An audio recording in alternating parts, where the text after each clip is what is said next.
So we're using Bootstrap 3 in this course because Bootstrap 4 isn't quite ready. But let's be honest, Bootstrap 4 is on its way. And what does it really mean? Hopefully if you've viewed the rest of this module, you've heard a couple of my asides talking about what's coming. But let's really talk about the core of it.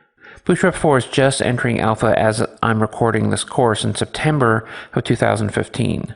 So depending on when you view this course, Bootstrap 4 might be out and ready and available or even patched by now.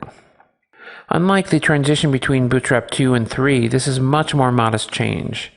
Most of the changes were small API changes, while they made some big architectural changes under the hood to improve performance and create some consistency in what they were doing.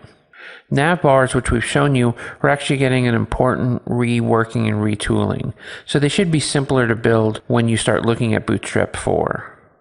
There's a new component called the card, which is going to replace things that Bootstrap has in it called panels and thumbnails, so that there's really one type of component instead of having a few different things for a few different cases. It should simplify some websites that didn't know which of these that they should be using. And then, as we did talk about earlier in this module, glyph icons are going to be gone. Just use Font Awesome instead. Font Awesome won't be built into the box of Bootstrap. Bootstrap just isn't taking responsibility for supplying icons to you. There are alternatives to Font Awesome as well, so if you want different icon sets, go for it. Bootstrap just isn't necessarily supplying icons going further. They just feel like other open source projects are doing it better. Why compete?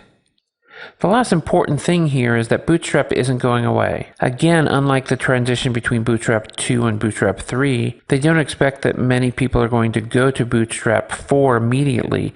Bootstrap 3 will actually continue to be used and supported by the Bootstrap team, including bug fixes, for some amount of time, whether that's a year, whether that's 2 years.